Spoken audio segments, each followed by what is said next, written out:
Hello friends, अगर आपको मेरा वीडियो अच्छा लगे तो लाइक करें, अपने दोस्तों के साथ शेयर करें और सबसे ज़रूरी इस चैनल को सब्सक्राइब करें। साथ ही नीचे दिए गए बेल आइकन को दबाना ना भूलें, जिससे कि मेरे वीडियो आपके पास सबसे पहले पहुंचे। हेलो फ्रेंड्स, एडू फिजिक्स में आपका स्वागत है। मैं सोनाली जैन। आज इस वीडियो में हम बात करेंगे कॉम्पटन इफेक्ट पर बेस्ड प्रॉब्लम्स के बारे में। मेरे लास्ट वीडियो में मैंने group velocity and face velocity wave packet के बारे में बात की थी। ठीक है, तो उसको अभी हम थोड़ा सा रोक के रखते हैं उस टॉपिक को। उस टॉपिक के आगे की जो टॉपिक्स हैं वो इस प्रॉब्लम्स के बाद में हम बात करेंगे। अभी थोड़ा सा डिमांड है प्रॉब्लम्स बेस्ड वीडियोज़ की, तो हम पहले प्रॉब्लम्स देख लेते हैं। मेरा ऐसा था कि मैं सारे टॉपिक्स पर्टिकुलर इस यूनिट के डाल देती और उसके बाद सारे प्रॉब्लम्स करवाती, बट डिमांड है कि मैम साथ में आप प्रॉब्लम्स भी करते जाइए, तो हम साथ में प्रॉब्लम्स भी करेंगे और फिर मैं ग्रुप वेलोसिटी फेस वेलोसिटी के बाद के टॉपिक्स कंटिन्यू करूँगी। ठीक है, तो ये जो क्वेश्चन मैंने यहाँ पर लिया है RGPV यूनिवर्सिटी का लिया है 2013 जून वाली एग्ज़ाम में, सेमेस्टर एग्ज़ाम में ये पूछा गया है इंजीनियरिंग फिजिक्स में। तो इसमें क्वेश्चन है x ray of photon of wavelength 0.4 angstrom is scattered through an angle 45 degree by loosely bound electron. Find the wavelength of scattered photon. इस क्वेश्चन में कहीं भी ये मेंशन नहीं है कि आपको कॉम्पटन इफेक्ट से करना है, बट आपको पहचानना पड़ेगा कि इसको कॉम्पटन इफेक्ट से करना है, क्योंकि क्वेश्चन कहीं पर भी आगे पीछे हो सकते हैं। क्योंकि एग्ज़ाम में आपको ये समझना होगा कि आपको किससे करना है, ये किस टॉपिक का क्वेश्चन है। ठीक है, तो मेरा यहाँ पर बाद में टॉपिक्स के बाद में सारे क्वेश्चंस इकट्ठे करवाने का मोटो यही था कि आप उस क्वेश्चन को देख के पहचाने कि कौन से टॉपिक का है। ऐसे हर एक टॉपिक के बाद अगर मैं करवाऊंगी ये क्वेश्चंस तो आपको क्लियर होगा कि हाँ ये इसी टॉपिक का है, बट एग्ज़ाम में आपको मेंशन नहीं किया होगा कि किस टॉपिक का। आपको पहचानना है कि ये किस टॉपिक का क्वेश्चन है। ठीक है, तो अब इसमें हमें सबसे पहले तो ये दे दिया है कि एक्सरे फोटोन जो है वो एक्सरे की रेंज का है, और कॉम्पटन इफेक्ट में हम एक्सरे की रेंज का ही फोटोन इंसिडेंट करवाते हैं। ठीक है, तो ये और दूसरी चीज़ यहाँ पे दिया है लूजली बाउंड इलेक्ट्रॉन। तो कॉम्पटन इफेक्ट में कभी भी अंदर के इलेक्ट्रॉन्स का रोल नहीं होता है, लूजली बाउंड इलेक्ट्रॉन्स को हम एनर्जी प्रोवाइड करते हैं। ठीक है, तो ये दोनों चीज़ें ये बताती है कि कॉम्पटन इफेक्ट का क्वेश्चन है। ठीक है, बाकी तो आप समझ जाएंगे कि आपको क्या दिया है और क्या निकालना है। ठीक है, तो हम पहले लिख लेते हैं इसमें क्या क्या दिया हुआ है।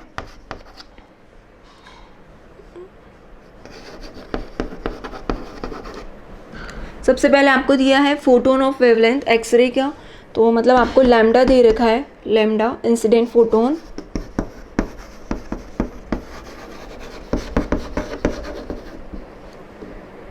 Wavelength of incident photon.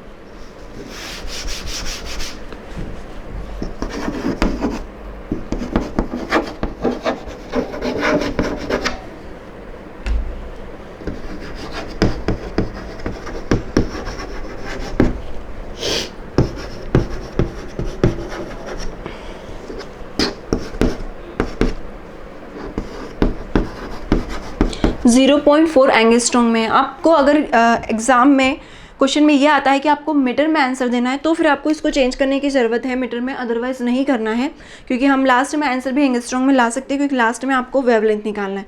But फिर भी अगर एग्ज़ाम में आता है तो आप इसको चेंज कर सकते हैं, क्योंकि 1 एंगस्ट्रॉम इक्वल टू होता है 10⁻⁻10 मीटर। तो आप इसको कन्वर्ट करेंगे तो ये होगा 0.4 × 10⁻⁻10 मीटर। और थीटा आपको दे रखा है 45 डिग्री। यहाँ पर थीटा क्या है? फोटोन का स्कैटरिंग एंगल है। फोटोन कितने एंगल से स्कैटर्ड हो रहा है, ना कि रिकॉइल्ड इलेक्ट्रॉन की बात की। कहीं कहीं पर डायग्राम में कहीं पर हम यहाँ पे थीटा लेते हैं, यहाँ पर फाई लेते हैं। यहाँ पर रिकॉइल्ड इलेक्ट्रॉन होता है और यहाँ पे फोटोन होता है। तो ये आपको देखना है कि थीटा और फाई से कोई मतलब नहीं होता, आपको देखना है कि एंगल किसका है। ठीक है,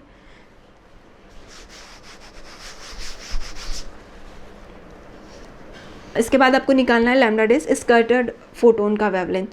तो हमें पता है कॉम्पटन इफेक्ट से lambda dash minus lambda equal to h/m0c1 minus cos theta होता है। ठीक है, यहाँ पर लैम्डा डेस स्कैटर्ड फोटोन की वेवलेंथ, लैम्डा इंसिडेंट फोटोन की wavelength, h Planck constant, m0 rest mass of electron, c speed of light और theta scattered angle of photon. मैं पे रफ कर दूंगी। यहाँ पे हम इसकी वैल्यू पहले ही निकाल लेते हैं ताकि बार बार हमें प्रॉब्लम नहीं हो, तो हम इसकी वैल्यू पहले ही निकाल लेते हैं। H/m0c, ये कॉम्पटन वेवलेंथ भी बोलते हैं इसे। H की वैल्यू होती है 6.64 into 10⁻34। m0 rest mass of electron 9.1 into 10⁻31। c speed of light 3 into 10⁸ metre पर सेकेंड। यहाँ पे हम इसकी यूनिट्स भी लिख देते हैं। इसकी यूनिट होगी जूल इंटू सेकेंड, मास की kg इंटू मीटर पर सेकंड। सेकंड ऊपर चले आएगा, ये हो जाएगा सेकंड स्क्वायर। इसकी वैल्यू जब हम निकालेंगे तो ये होगा 0.243 इंटू 10⁻⁻11। और इसे कैलकुलेट करेंगे तो जूल को हम लिख सकते हैं किलोग्राम मीटर स्क्वायर पर सेकंड स्क्वायर। kg यहाँ पर है इंटू सेकेंड स्क्वायर बाय ये मीटर। 1 मीटर से 1 मीटर कैंसिल, सेकंड स्क्वायर से सेकंड स्क्वायर, kg से kg बचा कि आपके पास मीटर। तो ये क्या होगा, आपका आंसर होगा 0.243 into 10⁻⁻11 metre.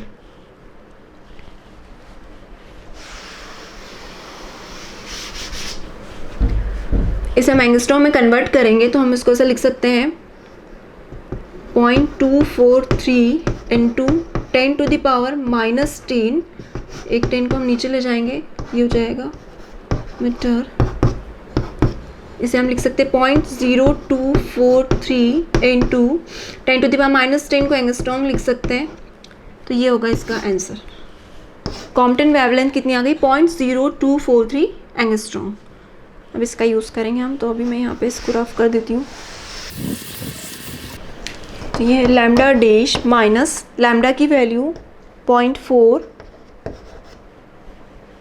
Equal to H/m0c की वैल्यू मैंने निकाली है 0.0243 1 माइनस कॉस 45।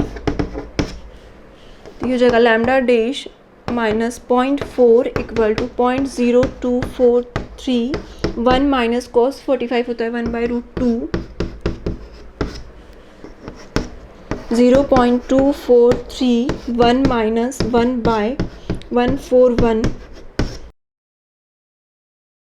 जब इसे कैलकुलेट करेंगे तो इसकी वैल्यू होगी 0.0071। ये होगा lambda dash equal to 0.0071 minus 0.4।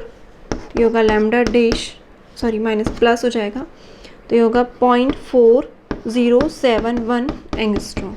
अगर मीटर में है तो 0.4071 इंटू 10⁻⁻10 मीटर। ये आपका answer.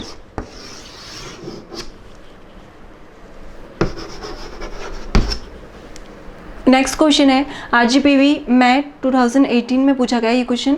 X ray of wavelength 1.01 angstrom are scattered from target, find the wavelength of x ray scattered through the angle 30 degree. अगर हम इसका डायग्राम देखें तो यहाँ पे इंसिडेंट फोटोन है, यहाँ पे कोई इलेक्ट्रॉन है,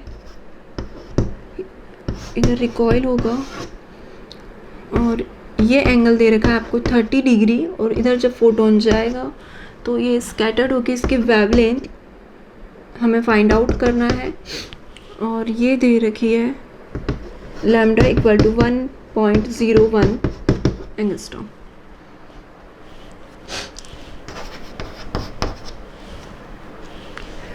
तो by Compton effect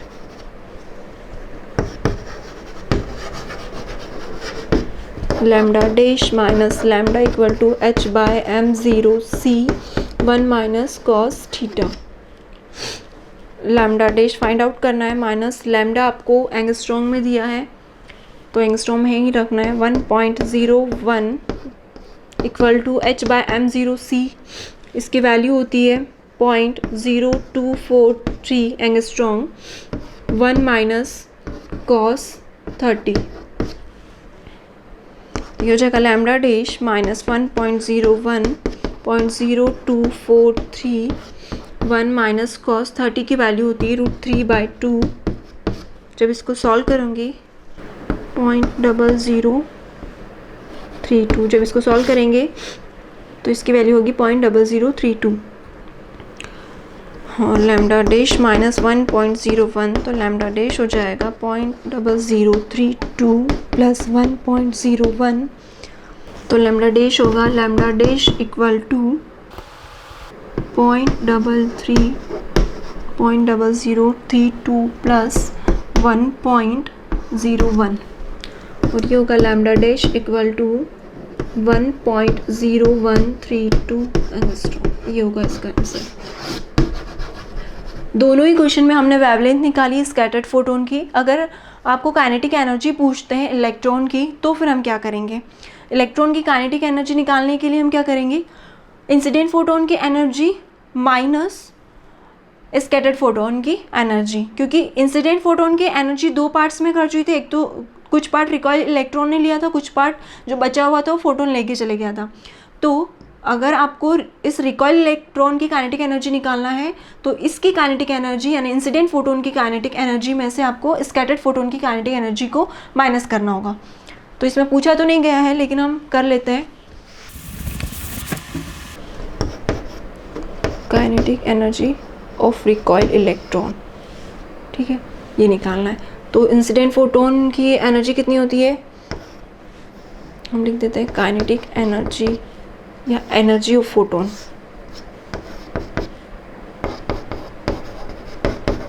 photon equal to energy of scattered photon, scattered photon plus energy of recoiled electron, ठीक है। तो ये हो जाएगा energy of recoiled electron equal to energy of photon, इसको मैं PH लिख देती हूँ, photon, energy of photon minus scattered photon की एनर्जी। ये हो जाएगा h न्यू माइनस, इसके लिए हो जाएगा h न्यू डैश, क्योंकि स्कैटरिंग के बाद इसकी फ्रिक्वेंसी चेंज हो जाएगी। यहाँ पे भी हम लिख देते हैं E equal to h nu dash.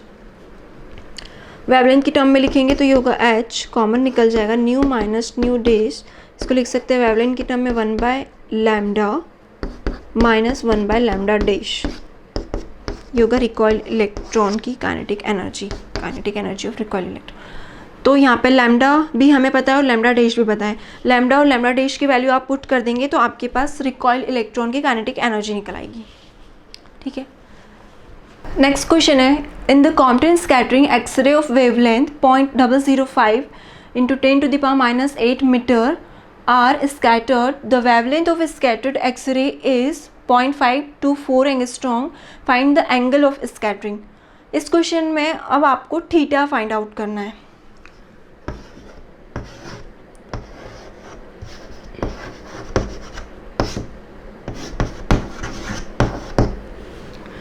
ठीक है, इंसिडेंट फोटोन की वेवलेंथ लैम्डा इक्वल टू दे रखा है आपको, इसको थोड़ा सा हम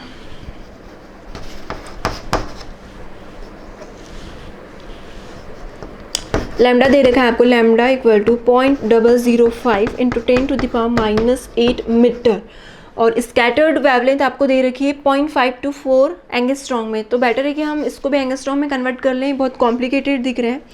तो इसको हम जब कन्वर्ट करेंगे तो 10⁻⁻10 चाहिए, तभी हम यहाँ पे एंगस्ट्रॉम लिख पाएंगे। तो ये होगा 5 इंटू 10⁻⁸ मीटर।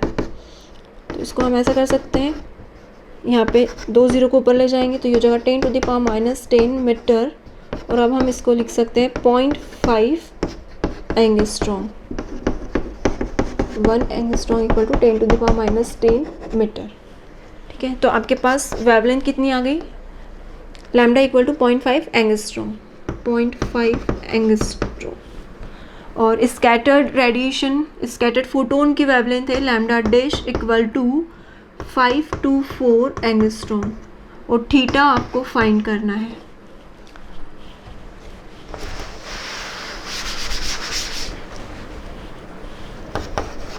तो भाई Compton effect, lambda dash minus lambda equal to h by m0 c 1 minus cos theta. Lambda dash की वैल्यू पुट कर देंगे 0.524 माइनस लैम्डा की वैल्यू है 0.5 equal to h bye m0c की वैल्यू 0.0243 एंगस्ट्रॉम में 1 minus cos theta. तो जब हम इसको माइनस करेंगे तो ये हो जाएगा 0.024 equal to 0.0243 1 minus cos theta. ये हो जाएगा 0.024 divided by 0.0243 equal to 1 minus cos theta. अगर मैं यहाँ पे इतना ही लूँ तो ये 3 को थोड़ी देर के लिए अगर हम भूल जाएं तो ये हो जाएगा 1, है ना। तो ये हो जाएगा 1 से 1 कैंसिल, तो ये हो जाएगा कॉस थीटा इक्वल टू 0।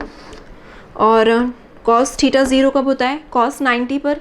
तो हम इसको ऐसा लिख सकते हैं cos theta equal to cos 90। तो थीटा इक्वल टू आ जाएगा आपके पास 90 डिग्री। तो स्कैटर्ड एंगल है फोटोन का theta equal to 90 degree. I hope आपको मेरा ये वीडियो पसंद आया होगा। और इसमें जो भी प्रॉब्लम है आप मुझे कमेंट कर सकते हैं, या कोई सा क्वेश्चन है जो आपसे नहीं बन रहा है तो आप मुझे मेल कर सकते हैं। Thank you so much friend. तो आपको मेरा वीडियो कैसा लगा नीचे कमेंट सेक्शन के माध्यम से ज़रूर बताएं।